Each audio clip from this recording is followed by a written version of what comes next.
80,000 रुपए प्रॉफिट और 1.5 लाख रुपए ब्रोकरेज, वो भी 50% लॉस में, उसके शेयर दब से डाउन हो जाते हैं। गोइंग कंसर्न प्रिंसिपल वो कहता है कि जैसे मान लीजिए हमने ये दुकान खोली 400% तो कभी कभी गुस्सा बहुत आता है तो एक लार्ज कैपिटल के साथ। ये भारत की बात चल रही है।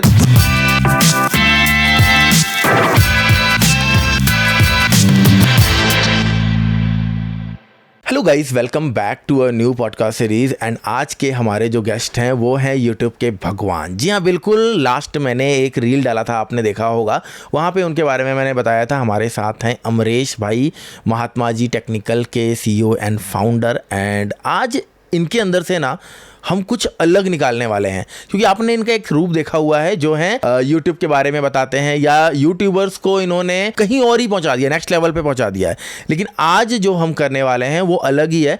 आज इनके अंदर से एक फिनांस का बंदा निकालने वाले हैं, क्योंकि इन्होंने ना स्टार्टिंग में जब बहुत ज़्यादा स्टार्टिंग किया था इन्होंने काम का, तो इनके दिमाग में, इनके दिल में कहीं ना कहीं एक कीड़ा था कि मुझे ट्रेडर बनना है या मुझे ट्रेडिंग करनी है। तो चलते हैं अमरेश भैया के पास। कैसे हैं आप? थैंक यू सो मच दीपक भाई कि आपने मुझे अपने चैनल पे बुलाया, और आई होप आज बहुत ही दिल से बातें होंगी। बिल्कुल बिल्कुल बिल्कुल जी। तो कैसे हैं? मैं ऑल गुड हूँ, और आपसे जब भी मिलता हूँ एक नई एनर्जी के साथ, और आपके अंदर मुझे नहीं लगता एनर्जी कभी कम है। अभी इनके साथ हमने भी अपने चैनल पे एक वीडियो शूट करी है, स्ट्रैटेजी की वीडियो। वो एनर्जी लेवल इनका बहुत बरकरार है, मेरा थोड़ा बहुत प्लस माइनस चल रहा है। नहीं, आप कर रहे हैं। आप कंटेंट क्रिएशन के भगवान हैं, मैं मानता हूँ बेसिकली, क्योंकि मैंने जब स्टार्ट किया था ना, मैंने यूट्यूब स्टार्ट किया था, तो आप हो गए एंड एक दो और कई ऐसे यूट्यूबर्स भी हैं जो ना मतलब ऐसे जादुई मंत्र ही दिखाते हैं कि 4,000 घंटे का वॉच टाइम एक दिन में कंप्लीट कर देंगे। लेकिन आपका जो मुझे लगा ना, वो लिटरली ऐसा लगा कि जैसे एक टीचर जो है ना वो पढ़ा रहा है बच्चों को। तो आपने आप डांट भी देते हो अपने कंटेंट में, एंड ऑल ये सारी चीज़ें मुझे बहुत अच्छी लगती हैं। Thank you. तो अभी आप जहाँ पे हो इस टाइम पे, जब आपने स्टार्ट किया था, तो कितने साल पहले मुझे जाना पड़ेगा? आपको जाना पड़ेगा ऑलमोस्ट जब मैं 12th क्लास 11th जब मैंने ली, तो कॉमर्स, हमारे एरिया में कॉमर्स का बड़ा क्रेज था कि भाई अकाउंट्स पढ़ना है, CA बनना है। तो आज 2-3 लोग थे जो CA की प्रिपरेशन कर रहे थे, तो भाई हमें भी CA का इंटरेस्ट आ गया। तो मुझे लगता था यार ये 11th-12th में कर ही क्यों रहा हूँ जब मुझे बनना ही CA है। तो इस तरीके का था। तो फिर हमने जो है 11th में कॉमर्स ली, और मैं अकाउंट्स 11th-12th लाइक मैंने पढ़ी वहाँ पे। उसके बाद अकाउंट्स में बड़ा इंटरेस्ट था, तो 10 साल मैंने अकाउंट्स एंड इकोनॉमिक्स पढ़ाई। अच्छा, आप पढ़ा रहे थे? मतलब जी, 10 साल मैंने ऑलमोस्ट पढ़ाया अकाउंट्स एंड इकोनॉमिक्स, और उसके बाद मैं यूटी पे आया। बट उससे थोड़ा पहले की जर्नी जानते हैं। जब स्टार्टिंग में हमने 12th पास आउट करा, और 12th में ना शेयर मार्केट के बारे में पढ़ाया जाता है ऑब्वियसली कॉमर्स के स्टूडेंट्स को। तो शेयर मार्केट क्या है, तो उस टाइम मैं आपको बता दूं, ये बैक 2011 की बात है। ओके। मुझे याद है शेरखा में मैंने अपना पहला अकाउंट ओपन करवाया था। अगर आप कहेंगे तो मैं शेरखा से मेल भी आया हुआ है, मैंने भी रिसेंटली मंगवाया उनसे। Okay, great. तो मुझे मैंने 5-5 हज़ार के 3 चेक दिए थे उनको। अच्छा, हाँ, उस टाइम चेक देना पड़ता था। करीबन 100-150 सिग्नेचर करे थे मैंने डीमेट अकाउंट ओपन कराने। एग्जैक्ट। तो बड़ा, और वो बार बार बोले कि भैया आपका एच सही नहीं बन रहा है यार, वो खुद मेरा एच बनाए। अच्छा। मुझे याद है पूरा वो। तो मैंने 15,000 रुपये मेरे ट्रेडिंग अकाउंट में आए, और मुझे जीरो भी नहीं पता था, लेकिन इतना पता था कि शेयर्स को खरीदते हैं और बेचते हैं। ठीक है। तो मुझे याद है स्टेट बैंक ऑफ इंडिया और अपना टाटा मोटर्स और DLF, इन 3 शेयर्स पे मैं करता था। तो मैंने पोजिशनल ट्रेड ली, और ऑलमोस्ट 8-10% की ग्रोथ हुई। तो मुझे अच्छा लगा कि यार मेरे 8-10 हज़ार की ट्रेड हुई, उसमें मेरा कुछ 400-500 रुपये 10-12 दिन में बन। लेकिन कहते हैं ना, जब आप किसी चीज़ में घुसते हो तो उसकी बहुत सारी चीज़ें आपको पता चलती है। तो उस टाइम इंट्राडे का बड़ा क्रेज था 2011 में। तो मैंने कहा यार ये तो बड़ी सही चीज़ है यार, लिवरेज। और उस टाइम ना ज़्यादा लिवरेज मिलता था, 8 गुना 9 गुना 10 गुना। बिल्कुल। मैं बोला यार ये सही है, मतलब मेरे 15, मतलब मेरे को तो ज़्यादा शेयर में ट्रेड कर पाऊंगा, और सुबह खरीदना है, दिन भर में तो बेच लेंगे, क्या दिक्कत है ना। सही है। तो मैं आपको बता दूं कि वो बड़ा ही पेनफुल दौर था। मैं ट्यूशन भी पढ़ाता था शाम को 3 बजे से, मेरा टाइम सेट था। सुबह आराम से मार्केट के बाद ट्यूशन है, बच्चे स्कूल से आ जाते थे। लेकिन उसमें एक प्रॉब्लम थी, मैं आपको बताता हूँ। ऑलमोस्ट 6 महीने मैंने काम किया शेयर का। ट्रेड टाइगर करके उनका एक बिल्कुल ब्लैक एंड रेड, वो एग्जैक्टली। हाँ, उस टाइम तो मैं लैपटॉप मेरे पास था, तो मैं सेम, अगर थोड़ी लंबी स्टोरी हो तो बताऊं। अरे बिल्कुल। तो किसी ने बताया इंट्राडे इस तरीके का होता है, मैंने कहा ये करना चाहिए। मैंने करना शुरू किया। किसी दिन 200 रुपये प्रॉफिट, किसी दिन 300 रुपये लॉस, किसी दिन 50 रुपये प्रॉफिट, किसी दिन 10 रुपये लॉस, क्योंकि बहुत पैसे तो ज़्यादा थे नहीं कैपिटल में। लेकिन प्रॉब्लम ये होती थी कि जब 3 बजे मार्केट 3:15 3:30 बजे बंद होता था और मैं 3 बजे अपना बाइक लेके पढ़ाने निकलता था। मेरा दिमाग बहुत टेंशन में रहता था अगर मुझे लॉस हुआ है, सिर्फ कितने का, 10 50 100 150 रुपए का, और वही 100 रुपए का प्रॉफिट हो जाए तो दिमाग एकदम खुश गया, तो भाई मजा ही आ गया। सही है। लेकिन 4-5 महीने बाद मेरे को लगा ये बहुत इरिटेटिंग है, मैं अपने ट्यूशन पे फोकस नहीं कर पा रहा हूँ, क्योंकि मुझे नहीं पता था कि यार ट्रेडिंग कोई इन्वेस्टिंग नहीं है, वो एक एक्टिव जॉब है। Trading is a job. Exactly. मतलब आप ये सोच रहे हो कि मैं एक और जॉब कर रहा हूँ, ट्रेडिंग की भी जॉब कर रहा हूँ, मैं कहीं काम कर रहा हूँ किसी चीज का, ऑफिस में अकाउंटेंट हूँ और साथ में ट्रेडिंग कर रहा हूँ, नहीं हो पाएगा, नहीं हो पाएगा। अगर आप ऐसा कर रहे हो, आप अपने पैसे डुबाओ। एग्जैक्टली। तो उस टाइम मुझे नहीं पता था ये चीजें, बट मैंने की, मुझे 4-5 महीने समझ आया कि यार मैं अपना ट्यूशन खो रहा हूँ, वहां पे जा रहा हूँ, दिमाग में टेंशन हो रहा है बार बार, बच्चे पे फोकस नहीं हो पा रहा है, एग्जैक्टली फोकस नहीं कर पा रहा हूँ। एग्जैक्टली। सच बताऊं मैं आपको, मैंने शेर खां में अप्लाई करके मैंने जाके 2-2,5 हजार बचे हुए, लाजपत नगर में इसका ऑफिस था, वहां से वापस ले लिया। अच्छा, मतलब आपने जो 15,000 डाला उसमें 2-2.5 हजार रुपए रह गए, बाकी डूब गए सारे। ठीक है। तो 2-2.5 हजार रुपए मेरे बचे थे, मैंने लाजपत नगर में ऑफिस था, मैं वहां जाके फाइल बन के, उसने मुझे चेक दिया, ठीक है, खुश हुआ, मैं कहा 2,000 तो कुछ तो आया, कुछ तो आया अपने पास। तो वो लेके आया, फिर मैं ट्यूशन पढ़ाने लग गया सर। 8-9 साल मैंने पढ़ाया अकाउंट्स, ठीक है, इकोनॉमिक्स पढ़ाई, तो मुझे माइक्रो मैक्रो की तो आइडिया था, डिमांड सप्लाई में पढ़ाया बैठ के, प्रोडक्शन कॉस्ट, इतने सारे पढ़ाए हैं, बट शेयर मार्केट की तरफ कभी ध्यान गया नहीं, क्योंकि वहां से जला हुआ जो निकला था ना, तो निकलता आया। थोड़ा लंबा है, मैं इसको खत्म कर देता हूँ। नहीं, बिल्कुल चलने देते हैं, मजा आएगा। सो ये बात है लॉकडाउन की, ठीक है। जब 2020 में लॉकडाउन लगा और आपको पता है कि शेयर मार्केट में बूम आया था, उसी टाइम लोग खाली बैठे थे, सबको बिल्कुल। तो मैंने ज़ीरोधा में अपना अकाउंट ओपन कराया, ठीक है, और वही लत थी ट्रेडिंग वाली। अच्छा, पहले तो पैसे भी नहीं थे और अब यूट्यूब से कुछ पैसे कमा रखे थे, ठीक है, तो भैया पैसे आ गए हाथ में। जब इंटर हुआ तो थोड़ी ट्रेडिंग की भी समझ थी, इन्वेस्टिंग की तो समझ थी ही, बिल्कुल। नई चीज सीख ली, फ्यूचर है ना, नई चीज सीख ली फ्यूचर की, भैया लॉट में ट्रेडिंग करते हैं ना यार, यहाँ भी लिवरेज मिल रहा है, और यहाँ तो स्केल एक दिन का नहीं, महीने भर का है, इनफैक्ट आप नेक्स्ट मंथ का भी फ्यूचर ले सकते हो, रोल ओवर कर सकते हो। तो मैंने कहा यार ये तो बढ़िया है, सही चीज मिल गई। तो मैंने क्या किया, फिर पैसे लगाने लग गया। मेरे साथ एक मेरा दोस्त है, करण नाम है उसका, मैंने उसको भी चीज़ सिखा दी। अच्छा। तो उसको लगा भैया ये तो जादू की चीज़ है यार, ये तो मतलब मान लो कहीं बैटिंग में लाने से बेटर है, यहाँ तो मस्त है, सही है, पैसा लगाओ, फुल पैसा बन रहा है ट्रेडिंग में, फ्यूचर में। मेरे ऑफिस में, मेरा ऑफिस था इससे पुराना वाला, हम लोग बैठते थे अंदर, और मैं थोड़ा कम क्वांटिटी में करता था, वो रिलायंस के 3 लॉट 5 लॉट वो लेता था दबा। अच्छा, दूसरा आपका फ्रेंड बड़े बड़े ट्रेड लग गया, एक दिन में उसको 10-10 लाख 15-15 लाख का लॉस होने लग गया। मैंने कुछ 4-5 लाख रुपए बनाए थे, क्योंकि मैं रिस्क रिवॉर्ड पे था, मुझे टेक्निकल स्किल्स नहीं आती थी, मुझे सपोर्ट रेजिस्टेंस वर्ड सच में नहीं पता था 2020 में, बट थोड़ा सा एक सेंस ऑफ प्रोबेबिलिटी पे आप काम कर रहे थे, प्रोबेबिलिटी पे काम कर रहा था अपने हिसाब से, ठीक है। तो मैंने 4-5 लाख रुपए कमाए, लेकिन उसके साथ बैठ के ना हैवी क्वांटिटी ट्रेड करने लगा, आदत हो गई हैवी क्वांटिटी, भाई बाजू में कर रहा है भाई 10-10 लाख, दिख रहा है कि यहाँ पर बड़ा पैसा बन रहा है और मैं इतने में कैसे खुश हूँ, मतलब वो ज्यादा क्वांटिटी ट्रेड कर रहा है, तो आप 2 भी लेते हो तो आपको लगता है बहुत कम ले रहे हो। एग्जैक्टली। तो मैंने भी ट्रेड करना शुरू कर दिया, और मैं आपको बताऊं ऑलमोस्ट 1.5-2 महीने 3 महीने हमने किए, ठीक है, प्रॉफिट लॉस मेरा 80,000 रुपए प्रॉफिट और 1.5 लाख रुपए ब्रोकरेज, तो ऑलमोस्ट 40-50 लॉस में। ओके। तो जो कमाए वो चले गए, लेकिन मेरे दोस्त के ऑलमोस्ट 1.5 से 2 करोड़, अभी वो 2 करोड़ लॉस पे है ना, वो अपना बस वो लॉस रिकवर करने के चक्कर में एक लॉस किया था मेरे साथ बैठ के, अभी वो एक और कर चुका है। तो मतलब लॉस रिकवर करने के चक्कर में कवर तो हुआ नहीं, कवर बन जाता है इस मार्केट में। तो मैंने ना उस दिन हाथ खड़े कर दिए 4 महीने बाद। अब देखोगे 4 महीने के बाद मैंने ट्रेड नहीं किया आगे फ्यूचर में, ठीक है, मैंने हाथ खड़े किया, मैंने कहा नहीं भाई मुझे फ्यूचर में नहीं करना है, क्योंकि उस टाइम ना मैं जो पढ़ा रहा था यूट्यूब के बारे में सिखा रहा था, क्योंकि मेरा काफ़ी इसमें इस इंडस्ट्री में लोग जाने लग गए थे, बिल्कुल।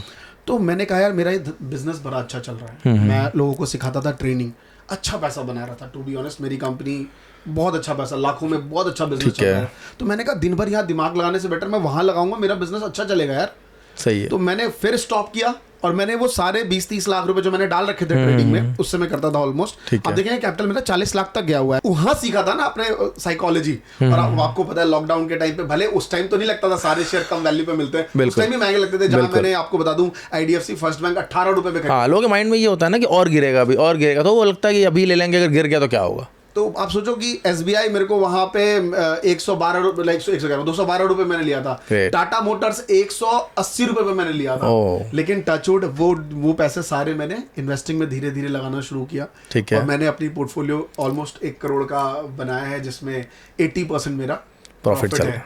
तो ये मैंने उस टाइम तक किया, लेकिन मेरे को समझ आया, क्योंकि ना मैं कॉमर्स का ही विद्यार्थी था, यूट्यूब पे भी मैं कॉमर्स पढ़ाने आया था, अकाउंट्स पढ़ाने आया था, ठीक है, तो कहीं ना कहीं मेरा फाइनेंस से बड़ा लगाव था, तो ये मेरी जर्नी यहाँ तक की रही है, और आगे पूछेंगे तो आगे के बारे में बताऊंगा। नहीं, मैं अभी ना जाना चाहूँगा पीछे, जी। जब आप ट्यूशन कर रहे हो, ट्यूशन पढ़ा रहे थे, आपने बताया कि आपको ट्रेडिंग का दिल किया या आपने शेर खान में स्टार्ट किया, शेर खान में डीमैट अकाउंट ओपन करवाया, तो वो आपके माइंड में कहाँ से है? सिर्फ कॉलेज लाइफ से बुक्स पढ़ के, या किसी को देखा आपने कोई ट्रेडर है? मैं आपको बताता हूँ ऑनेस्टली, मैंने एक किताब भी खरीदी थी, बस उस किताब से मुझे कुछ समझ आ नहीं रहा। ठीक है। कुछ भी समझ नहीं आ रहा ठीक था। है। एक हिंदी में मैंने कोई ट्रेडिंग की किताब खरीदी थी, कुछ भी समझ नहीं आ रहा था। हम एज अ कॉमर्स के स्टूडेंट होते हैं ना, तो उसमें पढ़ाया ही जाता है। एग्जैक्टली, तो वहाँ से आपका इंटरेस्ट क्रिएट हो गया। मेरा इंटरेस्ट हुआ कि मुझे लेना है, और मेरी गली में एक लड़का था जो कमोडिटी में ट्रेडिंग करता था। Okay, M6। तो हमें लग रहा था हमसे ज्यादा समझदार है, तो उसी ने हमें गाइड किया था कि शेर खान में अकाउंट ओपन करा ले। उसका नाम गुड्डू है, और मेरा एक बहुत अच्छा फ्रेंड रहा, अभी भी है, मतलब हम लोग कम बात होती है जहाँ हम लोग पहले रहते थे। तो उसी के थ्रू मैंने शेर खान के बारे में जाना, और हमने उसमें अकाउंट ओपन कराया, तो ये वैसा कनेक्शन था। ठीक है। तो वो जो फर्स्ट 15,000 आपने डाला, वो आपको फैमिली ने दिया था आपके, या आप कुछ कर रहे थे उस टाइम? थोड़ा बहुत ट्यूशन पढ़ा रहा था। ठीक है। मैं और मेरी वाइफ, मेरी शादी बहुत कम एज में हो गई, जब मैं 17.5 साल का था मेरी अच्छा। शादी हो गई थी।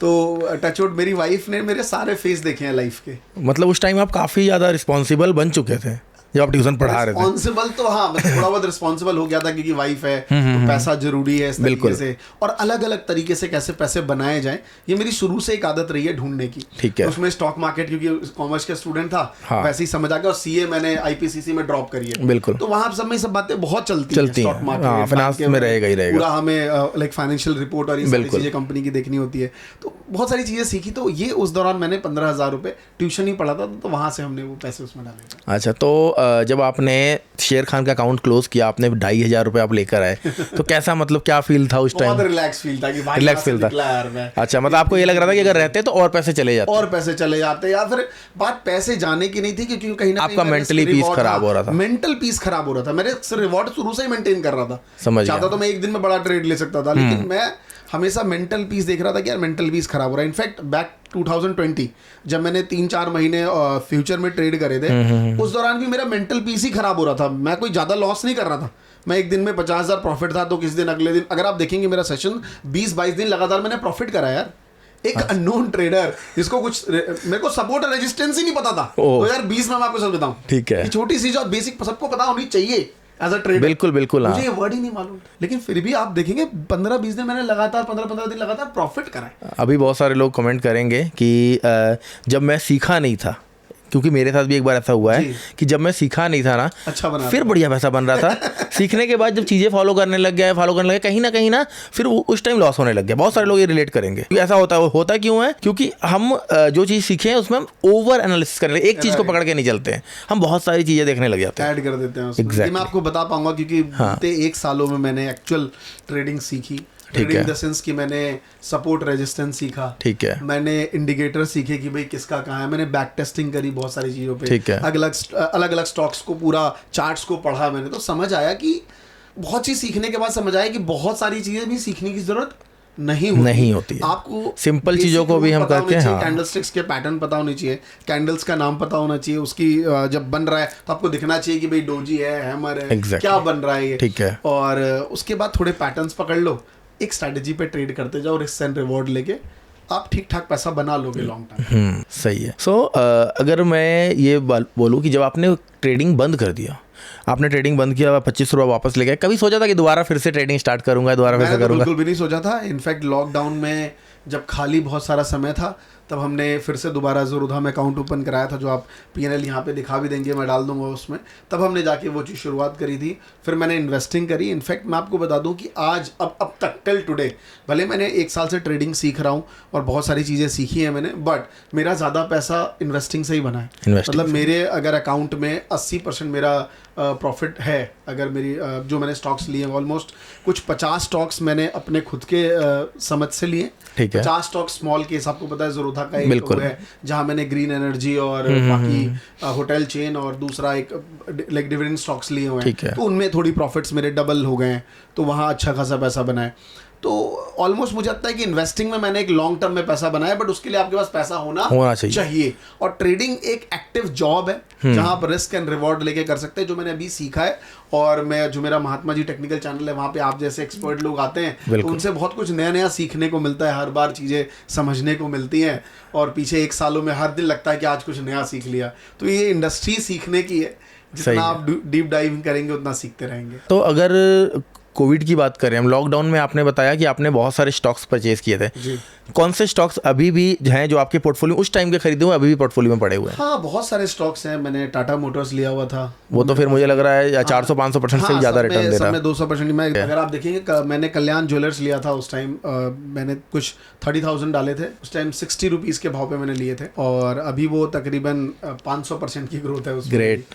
और भी कई स्टॉक्स हैं जैसे NHPC है, इन सब पे मेरे अच्छे ग्रोथ, ONGC है, इन सब में मेरी अच्छी ग्रोथ है। तो ऑलमोस्ट सब मिला के, क्योंकि मेरे 1-2 स्टॉक्स है जो खराब चले गए, जैसे पेटीएम मैंने ऊंचे भाव पे खरीद लिया था। Exactly. तो पेटीएम की वजह से मेरा पोर्टफोलियो पेटीएम अकेला 50% डाउन है। ठीक है। या फिर मैं ना एक नई चीज सीख ली, मैंने कहा ना लोग सीखने की वजह से नुकसान ज्यादा करते हैं। एक किसी की वीडियो देख ली थी कि भैया इन्वेस्टिंग बड़ी आसान है यार, जो चीज आप कंज्यूम करते हो यार वो शेयर स्टॉक उठा लो। वैसे देखा जाए तो ये भी जनरल रूल ठीक ही है, बट ये भी एक्चुअल ठीक नहीं है। मेरे को समझ आया, तो मैं अपनी टीम को लेके बारहवीं को नेशन जाता था।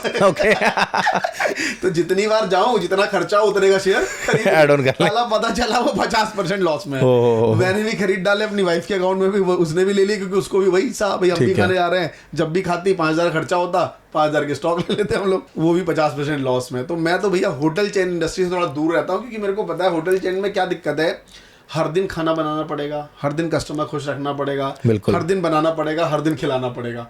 तो इसमें बड़ा क्रिटिकल मैटर रहता है। कभी कोई न्यूज़ आ गई होटल में कोई ये गड़बड़ी थी, उसके शेयर दब से डाउन हो जाते हैं। तो मैं थोड़ा सा, जब से मैं बारबेक्यू में मुंह चला है मेरा, मैं थोड़ा होटल से थोड़ी दूर रहता हूँ। तो अभी आपका स्टॉक्स खरीदने का क्या क्राइटेरिया, आप क्या देखकर स्टॉक्स बाय करते हैं? देखिए 2-3 चीजें हैं जो मेरा, अगर आप बोलेंगे कि मैं स्टॉक्स क्या देखता हूँ, मेरा अपना जो लाइक पॉइंट ऑफ व्यू है, अभी मैं फिलहाल उन स्टॉक्स को देख रहा हूँ जिसका फ्यूचर अभी ज्यादा है। ठीक है, जैसे AI वगैरह होगा, EV स्टॉक्स हैं, AI है, ग्रीन एनर्जी पे, रिन्यूएबल एनर्जी पे। तो ऐसे स्टॉक्स को ना मैं, जो स्मॉल कैप और मिड कैप, वैसे मैं जब हमने पढ़ाई शुरू करी थी तो मेरे को सिखाया गया था कि भैया 10,000 से वाले ऊपर स्टॉक्स हो जाते हैं, लार्ज कैप होते हैं, बट ऐसा कुछ ऐसा थ्योरी है नहीं। जब आप लॉन्ग टर्म में पढ़ना शुरू कर दोगे, 40,000 50,000 के कैपिटल वाली भी आपको स्मॉल लाइक मिड कैप में घूमती हुई दिखती। तो मैं उन स्टॉक्स को स्क्रीनर पे जाता हूँ, वहां से फाइंड आउट करता हूँ, और उसमें फिर देखता हूँ कि डेली और वीकली लाइक चार्ट पे उसके मूवमेंट किधर की तरफ है। ठीक है। सपोर्ट, क्योंकि अगर आप इन्वेस्टिंग भी कर रहे हैं तो मुझे ऐसा लगता है कि इन्वेस्टिंग का भी एक माइंडसेट है ना, भैया मुझे 2 साल रखने हैं, 5 साल रखने हैं। बिल्कुल। एक तो वो माइंडसेट है कि हमने अकाउंट में पढ़ा था कि लॉन्ग टर्म उसको माना जाता है कि आपने लिया और बेचने का सोच ही नहीं रहे हो। मतलब लॉन्ग टर्म की वैल्यूएशन उसे कहते हैं कि आपने आज ले लिया और आप बेचने का नहीं सोच रहे। मतलब मैं एक प्रिंसिपल पढ़ाता था, गोइंग कंसर्न प्रिंसिपल। वो कहता है कि जैसे मान लीजिए हमने ये दुकान खोली, आपने 4 लोगों को बुलाया, तो उससे पूछो, एक बंदा पूछ रहा है, अरे यार समोसे बड़े टेस्टी थे, क्या दुकान बनाई आपने बढ़िया, इसको बंद कब करोगे, है ना? तो डंडा बड़ा साढ़े इसको बेलकार ही बुला दिया, है ना? बिल्कुल। बंद तो मैंने खुद नहीं सोचा, कभी ना कभी कुछ ना कुछ तो होगा ना। बिल्कुल बिल्कुल। तो माइंडसेट लॉन्ग टर्म उसी को कहते हैं जिसके बारे में आपने कभी सोचा ही ना हो बेचने का। बट जब भी हम स्टॉक्स लेते हैं तो दिमाग में आता है कि जो बहुत ही ज्यादा लोग कैलकुलेटेड है, बेटी की शादी के लिए, बच्चों के स्कूल्स के लिए, ये मैं इन्वेस्टमेंट कर रहा हूँ यहाँ पे।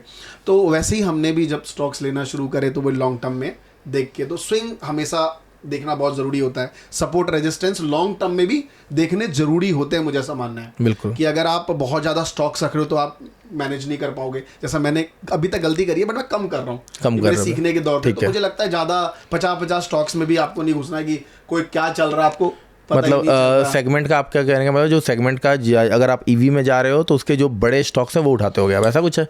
नहीं, ऐसा नहीं है। सेक्टर रोटेशन, आपको बताइए एक वर्ड होता है सेक्टर रोटेशन, एक बहुत बड़ी चीज होती है। तो मैं क्या करता हूँ, हर सेक्टर, अभी ना हर सेक्टर मैंने एक चीज देखी है लास्ट 1 सालों में, सेक्टर घूमता है। जैसे आप देखोगे IT सेक्टर ठप पड़ा हुआ था, थोड़ा इसमें मूवमेंट आई। हर सेक्टर का टाइम आता है। हाँ, हर सेक्टर का टाइम आता है और सेक्टर रोटेशन चलता है। बिल्कुल। अभी बैंकिंग चल रहा था, अचानक से फिर आने लगेगा कि भैया यार ये IT में कुछ हलचल हो रही है। हलचल किस में होगी? जो उसके बड़े प्लेयर्स हैं।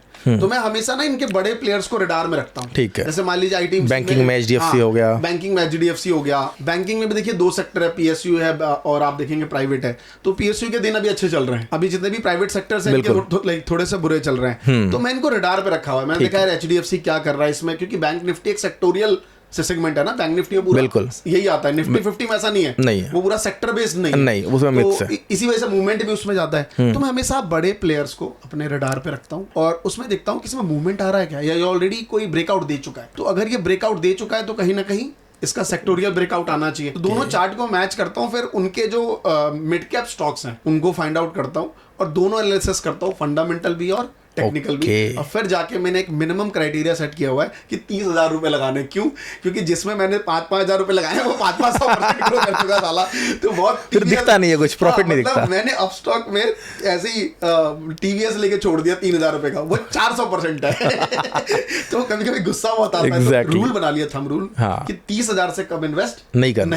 हाँ, क्योंकि कुछ पैसा दिखेगा रहेगा तभी तो दिखेगा, मजा आएगा। मतलब इतने ज्यादा परसेंटेज ग्रोथ। तो जिस दिन थंबनेल रूल बनाया था उस दिन मैंने कल्याण ज्वेलर्स लिया था।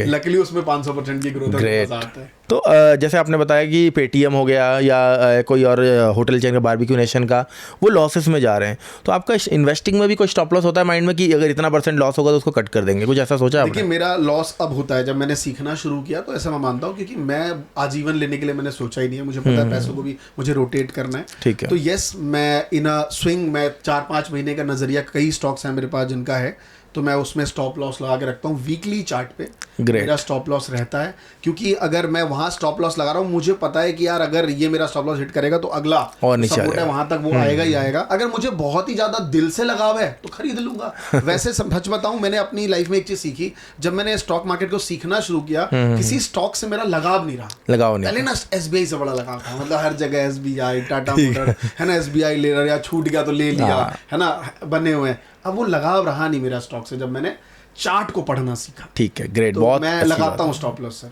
अच्छा, स्टॉप लॉस लगाते हैं, चलिए बहुत बढ़िया बात है। मतलब वो मैं बेसिकली अपना लाइक नोटिफिकेशन लगा लेता हूँ। हाँ, जरूरी है ये, अलर्ट सेट कर लेता हूँ। स्टॉप लॉस नहीं, क्योंकि लॉन्ग टर्म में तो थोड़ा बहुत ऊपर नीचे कहीं भी निकल सकता हूँ, तो अलर्ट लगा कर रखता हूँ। ठीक है, ये हम इन्वेस्टिंग की बात की। इन्वेस्टिंग में फिर आप बताना चाहोगे टोटल, जब से आप कोविड से, या फिर मैं कहूँ जब आप ट्यूशंस पढ़ाते थे तब से लेके अभी तक, अगर मैं बात करूँ प्रॉफिट बुक के, जो बन रहा है अनरियलाइज्ड प्रॉफिट, वो नहीं, आपने कितने प्रॉफिट बुक कर लिए हैं? मैंने थोड़े बहुत बुक किए, टाटा पावर में बुक किया, मुझे लगा वो एक रेंज में घूम रहा है बार बार, तो मैंने लाइक 100% हो गया था। मैंने कुछ 1-8 लाख रुपए टाटा पावर में लगाए थे, वहां से मैं निकल गया। 1-2 स्टॉक्स और भी मैं निकले। जनरली मैं बुक नहीं कर पा रहा, क्योंकि मेरा भी कोई नजरिया ही नहीं है कि उस पैसे को निकाल के क्या करना है। तो कुछ स्टॉक्स हैं जो मैंने कहा चलो कोई बात नहीं, अभी रहने देते हैं, जब अभी क्योंकि ऊपर वाले की दुआ से अलग अलग सेक्टर से वैसे आ रहे हैं जो मैं काम कर रहा हूँ, तो फिर उन पैसों रिक्वायरमेंट नहीं है म्यूचुअल फंड्स के थ्रू, क्योंकि मुझे पता है कि अगर आप किसी भी म्यूचुअल फंड्स को देखें लास्ट 1 सालों में सबके 30% 35% आपको रिटर्न मिले हैं। अगर आप इन लॉन्ग टेल भी 3 साल 5 साल ले लेंगे तो ऑलमोस्ट वो 20% का रिटर्न दे ही रहे हैं। बिल्कुल दे रहा है। जब 20% की रिटर्न लेनी ही है और दिमाग क्यों लगाना, तो म्यूचुअल फंड में बैठ जाओ। मैंने अब धीरे धीरे सोचा है कि यार SIP करना ज़्यादा बेटर है, कि कुछ SIP स्ट्रैटेजी बना रहा हूँ। बिल्कुल, भैया इस तरीके का मल्टी एसेट एलोकेशन इन सब पे लगा के थोड़ा काम किया जाए। और अब प्रॉपर मैं फोकस कर रहा हूँ थोड़ी सी ट्रेडिंग में, एक लार्ज कैपिटल के साथ। मतलब मैं आपको सच बताऊँ, मैंने अभी बहुत कम कैपिटल से टेस्टिंग कर रहा हूँ, खुद से सीख रहा हूँ, क्योंकि जनता रिजल्ट मांगती है ना। अभी मैं थोड़ा ट्रेडिंग का ज्ञान देने लगूंगा, बोलेगा PNL दिखा, है ना, PNL दिखा, मैं PNL दिखाऊंगा, देख भाई मेरे 200 रुपये प्रॉफिट हो, 300 रुपये हो, ये क्या, इससे मतलब मेरा चाय का भी खर्चा नहीं निकलता हुआ ऑफिस का। तो पहले मैं खुद ही सीख रहा हूँ बैठ के, मतलब सीख के तो आया हूँ, लेकिन सीख के आना वो समझदारी नहीं है कि आप प्रॉफिट बना पा रहे हो, जो आपने अपना स्ट्रैटेजी बिल्ड किया है, रिस्क रिवॉर्ड, तो उसको ना अपने हाथों पे बिठा रहा हूँ। ग्रेट। कि जो मैं सोचता हूँ वही मेरी उंगली काम कर रही नहीं कर रही। कई बार आप सोचते हो कि ये स्टॉप लॉस है, बट लगा नहीं पा रहे, काट नहीं पा रहे। सही है। वो अपने आप को ट्रेंड कर रहा हूँ, आप लोगों से सीख रहा हूँ, महात्मा जी टेक्निकल पे जो आ रहे हैं, बहुत सीखने पे ज्यादा ध्यान दे रहा हूँ। तो मुझे पता है कि मेरे अंदर वो आ रहा है, लर्निंग आ रहा है, कॉन्फिडेंस आ रहा है, तो बस यही चल रहा है। चलिए आगे हम ट्रेडिंग पे आएंगे, लेकिन उससे पहले हम इन्वेस्टिंग वाला पार्ट खत्म करते हैं। तो आने वाले 10 साल में निफ्टी को कहाँ देखते हो आप? देखिए, आने वाले 10 सालों में मुझे पता है निफ्टी यहाँ से 2x 3x ग्रो करेगा, मुझे पता है, क्योंकि अभी इंडिया का टाइम है। आप सब चीज़ इंडिया की पॉजिटिव फेवर में है। आप देखो हर चीज़, आप देखो कि लाइक क्रिकेट सेगमेंट में भी वर्ल्ड कप जीत चुके हैं। बिल्कुल। जब वर्ल्ड कप जीतता है ना, तो इसके बहुत सारे फायदे हैं सर। इससे क्या है, लाइक IPL का बिजनेस बहुत बढ़ेगा, यूथ अट्रैक्ट हो जाता है। छोटी छोटी चीज, बिल्कुल बिल्कुल। मोदी जी हमेशा कहते हैं हम $5 ट्रिलियन की इकोनॉमी बनने वाले हैं। ये पूरा विजन है। भारत को सबसे ज्यादा यंग जो है लोग इसी एरा में मिलने वाले हैं। बिल्कुल। तो कहीं ना कहीं टेक्नोलॉजी ग्रो हो रहा है, AI में भारत सबसे ज्यादा कूद के आगे बढ़ रहा है। EV सेक्टर में नितिन गडकरी जी बार बार कहते हैं कि मैं पेट्रोल की सारी गाड़ियां हटवा दूंगा, पूरा EV कर देंगे। तो ये जो EV सेगमेंट है ये आगे बढ़ रहा है ना। रिन्यूएबल एनर्जी में बहुत सारी कंपनियां काम कर रही हैं। बॉलीवुड स्टार आजकल आपको दिखेंगे बात करते हुए कि मैं एक कपड़े को रिन्यूअल करके हम लोग काम करते हैं। मेरे पति ने अखबार फेंक दिया तो मैंने कहा क्यों फेंका, इसको रख दी। मतलब लोग इस तरीके की बातें कर रहे हैं। ये भारत की बात चल रही है, तो डेफिनेटली मुझे मुझे लगता है यहाँ से निफ्टी डेफिनेटली ग्रो करेगा। अगर आपको कुछ भी समझ नहीं आता तो ETF ले लीजिए निफ्टी का, और आप देखेंगे सब कुछ आप बीट कर चुके होंगे, इन्फ्लेशन और बाकी सारी चीजें। क्या बात है, मतलब निफ्टी ग्रो करेगा तो आप ETF निफ्टी 20 ले सकते हैं। हाँ, निफ्टी 20 लेके छोड़ दिए, सो जाइए, टेंशन ही नहीं लेना। ग्रेट है, ग्रेट। अंबानी डूबेगा तो हम भी डूबेंगे क्या दिक्कत है। चलिए अब हम थोड़ा सा आगे बढ़ते हैं, ट्रेडिंग की तरफ चलते हैं। आपने बताया कि अभी आप ट्रेडिंग में सीख रहे हो और कर रहे हो, अभी आप स्टार्ट कर दिया है, ऑप्शन बाइंग कर रहे हो? हाँ सर, मैं ऑप्शन बाइंग कर रहा हूँ क्योंकि ऑप्शन सेलिंग मुझे समझ आ गया है कि ऑप्शन सेलिंग यार मेरे पास लार्ज कैपिटल होगा, मैं लगा के बैठ जाऊंगा, क्योंकि मेरा काम हमेशा टीचिंग का रहा है, मेरे पास समय है, अब इसी क्षेत्र में काम कर रहा हूँ, तो मैं ऑप्शन बाइंग की सारी स्ट्रैटेजी और उन सब पे काम करता हूँ। ग्रेट। तो अभी जो रिसेंटली आप ट्रेड कर रहे हो, कितने टाइम पुराने से आप, मतलब कितने दिन से ट्रेड कर रहे हो? अगर आप मुझसे कहेंगे तो मैं कुछ 3 महीने से फ्रीक्वेंट ट्रेड कर रहा हूँ। ये मैं खुद की लर्निंग के लिए करता हूँ। ठीक है। वो ऐसा ट्रेड है जिसे मैंने कहा ना, चाय भी खर्चा नहीं निकलेगा, लेकिन जो मैंने साइकोलॉजी, जो मतलब जो आपने माइंड में सोचा वो आप एग्जीक्यूट कर पा रहे हो, यानी वो आप करता हूँ, टेस्ट कर रहे हो। ग्रेट। तो अभी आपने एक वर्ड यूज़ किया था कि मैं अपना PNL एक बढ़िया बना रहा हूँ ताकि सामने वाले बंदे को अगर मैं पढ़ाऊँ, क्योंकि ऑब्वियस सी बात है, अगर आप यूट्यूब पे हो तो जो आप एक्सपीरियंस कर रहे हो, जो आप चीज़ें कर रहे हो, आप यूट्यूब पे लेकर 100% आओगे एंड लोगों को भी आप ग्रोथ करोगे। तो मैं ये कह रहा हूँ कि आपको क्या लगता है कि ये जो PNL वाली बात है, सामने वाले बंदे को किसी का कोर्स खरीदना है या किसी से सीखना है तो उसके PNL को देख के उसको जज करना चाहिए कि उसकी पढ़ाई को जो पढ़ा रहा है समझ में आ रहा है, सोच रहा है? ये सब ना हम ही लोगों ने बिल्ड करी है। स्कैल्पिंग आज से 5 साल पहले था, अगर कोई करता भी था तो वो वाइब नहीं थी, वो चीजें, मतलब स्कैल्पिंग उसको नाम ही नहीं आता था। एग्जैक्टली। उसको बोला जाता था जॉबिंग हो गया, वो जॉबर, मतलब वो जुआई, मतलब वैसे मानते हैं 1 मिनट में कैसे, लेकिन अब वो धीरे धीरे ट्रेंड बन गया ना सर, बिल्कुल करने लग गए, बिल्कुल, चाहे वो 1 मिनट में हो, 5 मिनट में हो। वैसे ही क्या है ना, अब लोगों के अंदर से सब चीजें खत्म, रील्स आ गई, अब लॉन्ग वीडियो लोग देखते नहीं है, लोग बैठ के रील देख रहे हैं, तो अब लोगों के अंदर पेशेंस बहुत कम हो चुका है। अब जब पेशेंस कम हो गया है तो कोई आपको पहले सुनेगा, देखेगा, समझेगा, जानेगा, तब डिसाइड करेगा ये अच्छा ट्रेडर है, या फिर लोग कुछ टेक्निकल चीजें मांग देते हैं कि भाई तू बढ़िया है तो दिखा दे PNL है ना। तो बट ये कोई अप्रोप्रिएट तरीका नहीं है कि आप किसी के PNL को देख के उस पर्सन को जज करें, क्योंकि भारत में जितने भी क्षेत्र रहे हैं बड़े से बड़े, चाहे वो आप UPSC में देख लें, है ना, IIT में देख लें, जितने भी टीचर, महान टीचर अभी तक हैं, उन्होंने UPSC क्रैक नहीं किया, IIT क्रैक नहीं किया, लेकिन वो क्षेत्र के अच्छे टीचर हैं। तो एक टीचर होना और एक अच्छा ट्रेडर होना, मुझे लगता है इसमें भी 2 डिफरेंस है ना। टीचर आपको सारे एस्पेक्ट सिखाता है, ट्रेडर एक चीज पे काम करता है, अपना पैसा बना रहा होता है। तो सीखना तो आपको पूरा पड़ेगा सर टीचर से। जी। तो बहुत सारे लोग ऐसा कहते हैं कि अगर तुम यार पैसा बना रहे हो या तुम्हारी ट्रेडिंग अगर अच्छी चल रही है तो तुम यूट्यूब पे क्यों हो, या यूट्यूब पे वीडियोस क्यों बना रहे हो, कोर्सेज क्यों भेज रहे हो? इसके बारे में आप क्या कहना चाहोगे? मतलब ये तो इलॉजिकल बात हो गई ना सर, ये तो बहुत ही लॉजिकल बात हो गई कि मतलब आप मेरे काम करने के तरीकों पे बंदिश लगा रहे हो। मतलब सिंपल ये है कि कोई ये बोले कि यार अब तुम 2 घंटा तो पढ़ाई लेते हो, 8 घंटा क्यों पढ़ा रहे हो, है ना, 2 घंटे से तो पैसे बन रहे हैं। ये कोई लॉजिकल सवाल, ये वो सवाल है कि मतलब ट्रेडिंग में करोड़ों बना सकते हो, मतलब आपको पता है नेक्स्ट कैंडल है ना, कॉल की तरफ ऊपर जाने वाली, पूरा जमीन बेच दो, घर बेच दो, कपड़े बेच दो, जूते बेच दो, फोन बेच दो, उसी में लगा दो कि तुम करोड़पति तो बन ही जाओगे। ये कौन सा लॉजिक है? फिर तो रिस्क रिवॉर्ड खत्म हो जाए। तो हम सीधी सी बात है सर, मैं एक टीचर हूँ, आप एक टीचर हैं, आप जिस तरीके से अपना कंट्रीब्यूशन सोसाइटी में दे सकते हैं, डेफिनेटली आपको देना चाहिए। उन चंद 5% 10% लोगों की बातें सुन के हमें नहीं आना चाहिए, लेकिन वही होता है ना, हमारे नज़र में भी वही कमेंट आता है जो थोड़ा नेगेटिव होता है। वो सीधी सी भी कहावत है, एक व्हाइट पेपर पे एक छोटा सा डॉट बना दीजिए, दिखेगा, पूरा व्हाइट नहीं दिखेगा लेकिन डॉट जरूर दिखेगा। तो वही बात है, अब इसमें कुछ कर नहीं सकते, लेकिन ये मुझे लगता है बेबुनियाद सवाल है। चलिए, बहुत अच्छा लगा मुझे, ग्रेट। काफ़ी अच्छा आपने अपने लाइफ के बारे में और जो स्ट्रगल्स हैं आपने बताया मुझे कि किस तरीके से आप ट्रेडिंग में आए, छोड़े, फिर आए। तो वही है ना, डेस्टिनी जहाँ लेके जाना होता है वो ठीक ले जाता है वहाँ पे। स्टार्टिंग में आपके पास जो आप ट्रेडिंग ने स्टार्ट किया, देखो अभी फिर से आप उस जगह पे जाने वाले हो।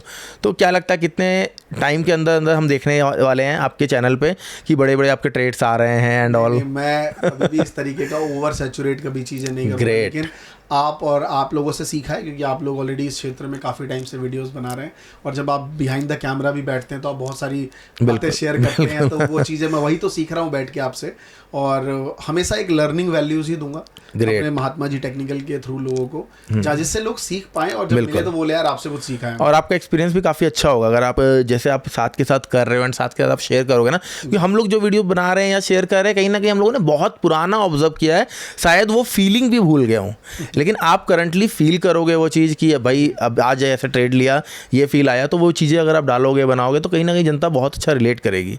तो काफ़ी शानदार रहेगा आपका ये ट्रेडिंग वाला जर्नी, मुझे जैसा लग रहा है। Thank you. चलिए ग्रेट, काफ़ी अच्छा लगा आपके साथ। मुझे भी बहुत अच्छा लगा कि आपके चैनल पे मैं पहली बार आया हूँ, और आई होप लोगों को ये पॉडकास्ट अच्छा लगे। मैं कमेंट्स पढ़ूंगा, जरूर करिए भाई, आप लोग लाइक कीजिए, कमेंट कीजिए कैसा लगा आपको भैया की जर्नी। इनके चैनल पे जाइए, देखिए काफ़ी अच्छा लगा। आप लोग यहाँ तक अगर आ गए हो, आप लोग देखो तो कहीं ना कहीं आपके दिमाग में भी, आपके माइंड में भी ये है कि मुझे भी यार ट्रेडर बनना है। आप देख रहे हो भैया किस हिसाब से कर रहे हैं चीज़ें, आप रिलेट कर पाओगे अगर आप इनके चैनल पे जाओगे। ये जो वीडियोस बनाएंगे और ये जो चीज़ें डिस्कस करेंगे, कहीं ना कहीं आप भी उस पड़ाव पे है, तो दोनों लोग एकदम से चीज़ों को रिलेट करके कर रहे हैं। एग्जैक्टली मैं यही कहना चाह रहा था कि वाइब्स मैच करेंगी और आपको बढ़िया कंटेंट मिलेगा। जुड़े रहिए, एंड भैया का चैनल का लिंक डिस्क्रिप्शन में डाल दे रहे हैं हम। मिलते हैं फिर किसी वीडियो में, जब तक के लिए जय हिंद, जय भारत।